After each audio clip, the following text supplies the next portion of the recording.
இந்த நெருப்பு தத்துவத்தில் எந்தெந்த ராசிக்காரங்களுக்கு எந்த கோவிலுக்கு போய் வழிபட்டால் அவங்க இந்த வாழ்க்கையை சீரும் சிறப்புமாக வாழ முடியுமா? இப்படி பார்க்கும்போது மேஷம், சிம்மம், தனுசு ராசி இவங்கெல்லாம் நெருப்பு தத்துவத்தில் வருவாங்க. நண்பர்களாக இருக்கட்டும், நம்மளுக்கு பார்ட்னர்ஷிப்பில் வரவங்களாக இருக்கட்டும், எல்லாமே 7ஆம் இடம் குறிக்கிற ஒரு விஷயம். இதில் ஏதாவது சின்ன பிரச்சனைகள் வந்தாலும் நம்ம அங்கே போகலாம். 7ஆம் இடத்துல இது நெருப்பு தத்துவத்துக்குரிய இந்த ஸ்தலமான இப்போ மேஷராசிக்காரர்களுக்கு பூர்வ புண்ணியாதிபதி சிம்மமாக வரும். இப்போ அந்த மேஷராசிக்காரங்களுக்கு குழந்தை இல்லாதவர்களுக்கு இந்த ஸ்தலம் போகலாம். குழந்தை இல்லாதவர்கள் புத்திர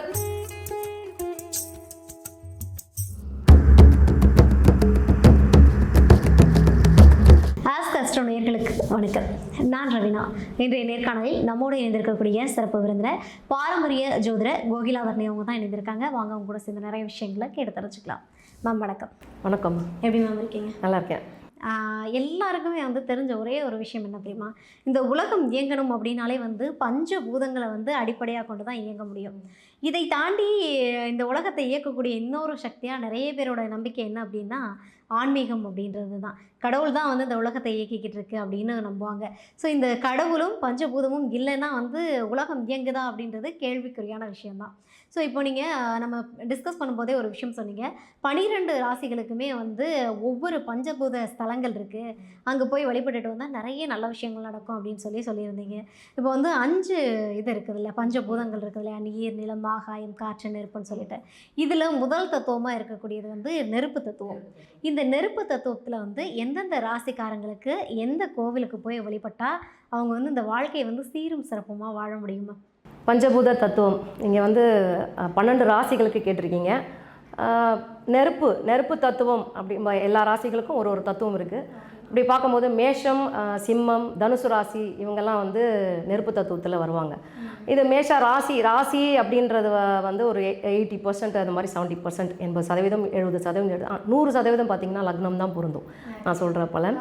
அப்படி பார்க்கும்போது மேஷராசிக்கு நெருப்பு தத்துவத்துக்கு பஞ்சபூத ஸ்தலங்கள், அதாவது திருவண்ணாமலையில் வீற்றிருக்கும் அண்ணாமலையை வழிபடணும். கண்டிப்பாக திருவண்ணாமலை இந்த ராசிக்காரர்கள், இந்த லக்னக்காரங்கள் கண்டிப்பாக போயிட்டு வரணும். மேஷராசி நான் நெருப்பு தத்துவத்தை நான் முழுசாக சொல்லிடுறேன். நீங்கள் ராசி பலன் அப்படின்ற ஒரு விஷயம் போக வேண்டியதில்லை. நெருப்பு தத்துவத்துக்குரிய ராசி ஆல்ரெடி சொன்ன மாதிரி மேஷம், சிம்மம், தனுசு, இந்த 3 ராசி லக்னக்காரர்கள் கண்டிப்பாக திருவண்ணாமலை போகிறது வாழ்க்கையில் எப்போல்லாம் டைம் கிடைக்குதோ போகலாம். வருஷத்தில் ஒரு 2 தடவையாவது அட்லீஸ்ட் தூரமாக இருக்கிறவங்க வர முடியல அப்படின்னா கிட்ட இருக்கவங்க அடிக்கடி போகலாம். அது போகும்போது நம்மளோட லக்னம் அப்படின்றது நம்ம ஆன்மா, நம்மளுடைய இந்த உயிர் அப்படின்ற ஒரு இதுவே லக்னம் தான், லக்ன புள்ளி தான். நம்ம அந்த லக்னத்தில் பிறந்திருக்கோம் அப்படின்னா நம்ம அங்கே போகும்பொழுது நம்மளோட ஆத்மா பலன் ரொம்ப வலிமை அடையும். அதனால் கண்டிப்பாக நம்ம அங்கே ஒரு வாட்டி போயிட்டு வரணும். இதை யாரெல்லாம் போகலாம், கண்டிப்பாக இவங்க மட்டும் தான் போகலாம் அப்படிலாம் கிடையாது. எல்லா கோயில்களுக்கும் எல்லாரும் போகணும் கண்டிப்பாக. ஏன்னா அவங்களுக்கு இப்போ நான் எப்படி லக்னத்தை சொன்னனோ இது போல் இப்போ உதாரணத்துக்கு கும்ப லக்னம் அப்படின்றவங்களுக்கு 7ஆம் இடமா சிம்மம் வரும். சிம்மம் நெருப்பு தத்துவ ராசி. கும்ப லக்னக்காரங்களுக்கு ரொம்ப ஒரு நிர்வாகத்திறமை உள்ள கணவர் ராசிக்காரங்களுக்கு அமையும். ஏன்னா சிம்ம வீடு அது. அதனால் அரசாங்க தொடர்பு இந்த மாதிரி ஒரு இதெல்லாம் அவங்களுக்கு அமையறதுக்கான அமைப்பு வரும். அது ராசி கட்டமே தேவையில்லைனாலும் அந்த காலபுருஷ தத்துவத்தை விதிப்படி இது அமையும். இப்போ அந்த இடத்துக்கு சிம்மத்துக்கு இந்த இது இருக்க பொழுது அவங்களும் இந்த கோயிலுக்கு நெருப்பு தத்துவம், திருமணம் ஆகாதவர்கள் கண்டிப்பாக அந்த கோயிலுக்கு போயிட்டு வரணும். ஏன்னா வாழ்க்கை துணையில் பிரச்சனை இருக்குது. அர்த்தநாரீஸ்வரர் அவர். நீங்கள் அவங்களுக்கு போயிட்டு அங்கே போகும்போது அந்த ஒத்துமை வரும். அவங்களுக்குள்ள தம்பதியிடையே ஒரு ஒற்றுமையை அங்கே போனால் ஒரு மாதிரி பிரச்சனைகள்லாம் வந்தது அப்படின்னா அங்கே போகிறது. அதே மாதிரி வெறும் திருமணம் மட்டும் நான் சொல்லலை, பார்ட்னர்ஷிப், எதிராளி, நமக்கு நண்பர்களாக இருக்கட்டும், நம்மளுக்கு பார்ட்னர்ஷிப்பில் வரவங்களாக இருக்கட்டும், எல்லாமே 7ஆம் இடம் குறிக்கிற ஒரு விஷயம். இதில் ஏதாவது சின்ன பிரச்சனைகள் வந்தாலும் நம்ம அங்கே போகலாம். நெருப்பு தத்துவம் அப்படின்னு நான் சொன்னாலும் 7ஆம் இடத்துல இது நெருப்பு தத்துவத்துக்குரிய இந்த ஸ்தலமான திருவண்ணாமலையை நான் சொல்கிறேன். ஸோ இது அங்கே போகிறது. அதே போல்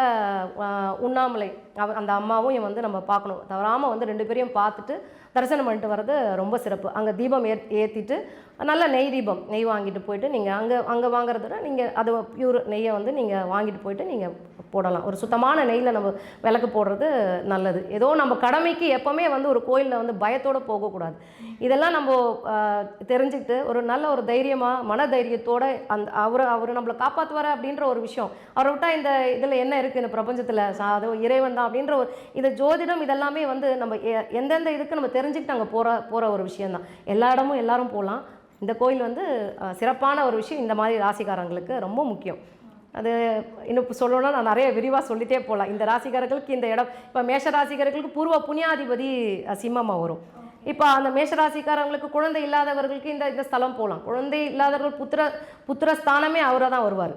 சிம்ம வீடாக தான் அவங்களுக்கு வரும். அப்போ அந்த கோயிலுக்கு கண்டிப்பாக போகணும். இது வந்து சுய ஜாதகம் இருக்கும் பொழுது அந்த இடத்துல இருக்க கிரகங்களை பொறுத்து நம்ம சொல்லலாம். அது வந்து ஃபஸ்ட்டு நம்ம இது வந்து அந்த அதிபதியே அந்த இதை தான் கொடுக்குறாரு. அவர் தான் அதிகாரம் வாங்குறாரு. அந்த அதிபதி அந்த வீட்டுக்குரிய ஓனர் வந்து அதிகாரத்தை அந்த லக்னக்காரங்களுக்கு கொடுக்குறாரு. அப்படி இருக்கும் பொழுது நம்ம அங்கே போகிறது ரொம்ப ஃபஸ்ட்டு வந்து அங்கே போயிடணும். அப்புறம் புத்திரகாரகர் யார்? குருவோட வழிபாடு, குருக்குரிய பரிகாரங்கள் வழிபாடெல்லாம் நம்ம செய்கிறது ரொம்ப சிறப்பு. இது வந்து நெருப்பு தத்துவ ராசி உரியவர்கள். அதனால் கண்டிப்பாக வந்து வாழ்க்கையில் வருடத்தில் 2 முறையாவது போயிட்டு வாங்க. அட்லீஸ்ட் 1 முறையாவது. தூரமாக இருக்கிறவங்க அப்படி போயிட்டு வாங்க, பக்கத்தில் இருக்கவங்க அடிக்கடி போயிட்டு வாங்க. இது ரொம்ப உங்களுக்கு ஒரு நல்ல பலனை வந்து கொடுக்கும். நீங்கள் ரொம்ப தைரியமாக வளம் வருவீங்க. மேம், இப்போ வந்து நீங்கள் சொல்லிட்டீங்க மேஷம், சிம்மம், தனுஷ் வந்து நெருப்பு தத்துவத்தை கொண்டு திருவண்ணாமலையாரை போய் தரிசனம் செய்யுங்க, எல்லா நன்மைகளும் நடக்கும். நீங்கள் இந்த திருவண்ணாமலையார் கோவில் வந்து ஏன் நெருப்பு தத்துவத்தை அடிப்படையாக கொண்டு இருக்கு மேம்? பிரம்மா, விஷ்ணு இவங்களுக்குள்ளே வந்து யார் பெரியவங்க அப்படின்ற ஒரு விஷயம் போயிட்டுருக்கோம். இதை நிரூபிக்கிறதுக்காக அண்ணாமலை வந்து தன்னோட ரூபத்தை ரொம்ப பெரிய ஸ்வரூபமாக கொண்டு வருவார். எது தலை, அது எது வந்து அடி, எது வந்து மேலே இருக்குது அப்படின்ற ஒரு விஷயம் அவர் பார்க்குறதுக்காக இவங்க 2 பேரும், இவர் வந்து வராகரோட உருமாறி இவர் கீழே போவார். யார்? நம்ம விஷ்ணு கீழே அடியில் போட்டு தேடி போவார். அவரால் முடியல அப்படின்னு வந்து எனக்கு பார்க்க முடியல அப்படின்றத ஒத்துப்பார்.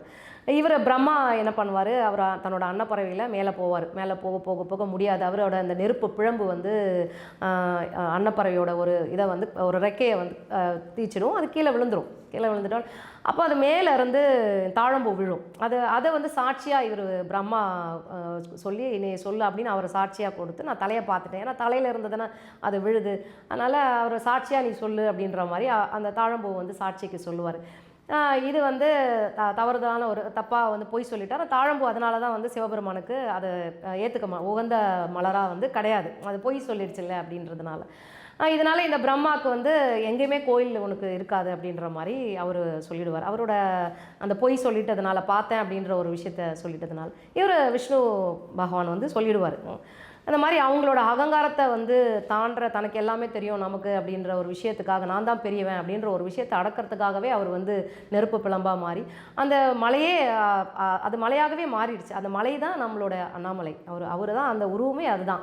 அதனால் கிரிவலம் வந்து நம்ம உள்ளே போய் தரிசனம் பண்ண இந்த கூட்டத்தில் போய் பார்க்க முடியலன்ற ஒரு இதுவே வேண்டியதில்லை. கிரிவலம் போய் சுற்றிட்டு வர நிறைய பேர், கோடான கோடி மக்கள் வந்து அந்த அந்த மலையை தான் வந்து அண்ணாமலையாக வந்து அவர் தான் அது அண்ணாமலையை வந்து சுற்றிட்டு வழிபட்டு போயிட்டுருக்காங்க.